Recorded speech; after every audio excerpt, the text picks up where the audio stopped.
Baik, bismillahirrahmanirrahim. Assalamualaikum warahmatullahi wabarakatuh. Anak-anak, pada pelajaran kedua ini ada tujuan pelajaran yang ingin Ustadz sampaikan. Mudah-mudahan tujuan ini bisa muncul, bisa masuk ke dalam pikiran kita. Apa tujuan pembelajaran kali ini?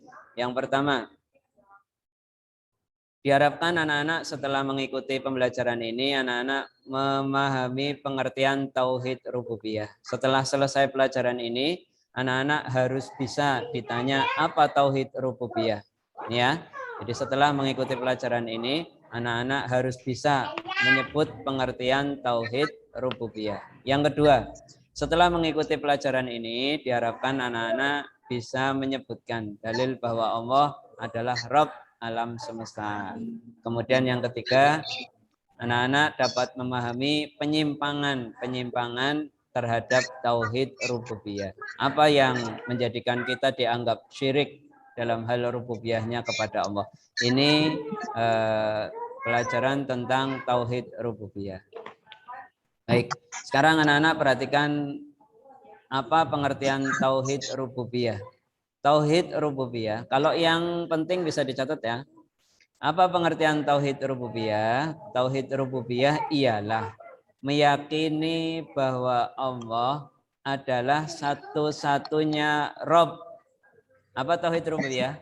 Meyakini bahwa Allah adalah satu-satunya Rob. Tidak boleh diberikan hak Rob kepada selain Allah. Apa Rob?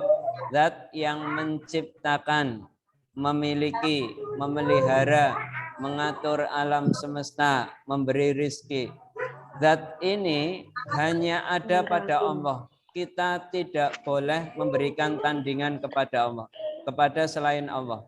Contoh, kalau kita mengakui bahwa Allah yang menciptakan bumi ini, tapi juga ada pencipta gunung selain Allah, maka kita berarti syirik. Kita mengakui bahwa Allah adalah yang memelihara, tapi di sisi lain kita anggap bahwa nenek moyang kita itu juga ikut memelihara alam semesta. Berarti ini perbuatan syirik. Ulangi, apa pengertian tauhid rububiyah? Mas Rizal, apa pengertian tauhid rububiyah? Bisa dibaca ini? Apa pengertian tauhid rububiyah? Meyakini bahwa Allah adalah satu-satunya Rob. Ingat nih, kata kuncinya Rob dari kata rububiyah. Meyakini bahwa Allah satu-satunya Rob. Yang mencipta, zat Rob itu zat yang mencipta, memiliki dan memelihara alam semesta. Tidak boleh hak Rob ini diberikan kepada selain Allah. Mana dalilnya bahwa Allah adalah satu-satunya Rob? Kita lihat pada Al-Quran. Bahwa Allah hanya yang mencipta alam semesta ini hanya Allah. Tertera pada surat Az-Zumar ayat 62. Meyakini bahwa Allah adalah pemberi rezeki. Mana dalilnya? Mana alasannya? Nah, tidak ada satu binatang melata di bumi. Allah yang memberi rezeki. Kalau kita meyakini bahwa yang memberi rezeki ada selain Allah, apa itu?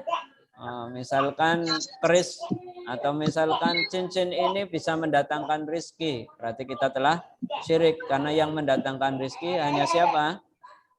Siapa yang mendatangkan rezeki? Hanya Allah Subhanahu wa taala. Yang mendatangkan manfaat dan mudarat. Ini dalil bahwa Allah Subhanahu wa taala yang mendatangkan kemanfaatan dan kemudaratan. Berikutnya, apa sih penyimpangan-penyimpangan pada tauhid rububiyah? Satu, kalau kita meyakini ada yang mencipta atau menguasai dan mengatur selain Allah, maka berarti kita telah syirik. Yang mencipta selain Allah ada, malaikat ikut mencipta, maka berarti kita telah syirik. Menguasai, ada selain Allah yang menguasai, maka berarti kita syirik. Rusak tauhid kita. Ada yang mengatur alam semesta selain Allah, berarti kita telah syirik. Contoh lagi yang banyak di masyarakat kita. Ada orang yang meyakini bahwa di Laut Selatan ini ada penguasanya yang namanya Nyi Loro Kidul misalkan. Sehingga kalau ke sana terus tidak memakai baju yang warna hijau atau tidak mengikuti aturan, tidak mengikuti larung sesaji, maka lautnya bisa ombaknya tinggi dan bisa merenggut jiwa. Maka keyakinan seperti itu adalah syirik. Kenapa syirik? Karena dia mengakui ada yang mengatur selain Allah, yaitu Nyi Loro Kidul. Ada yang menguasai laut selain Allah, yaitu Nyi Loro Kidul. Maka keyakinan yang kayak gini adalah syirik.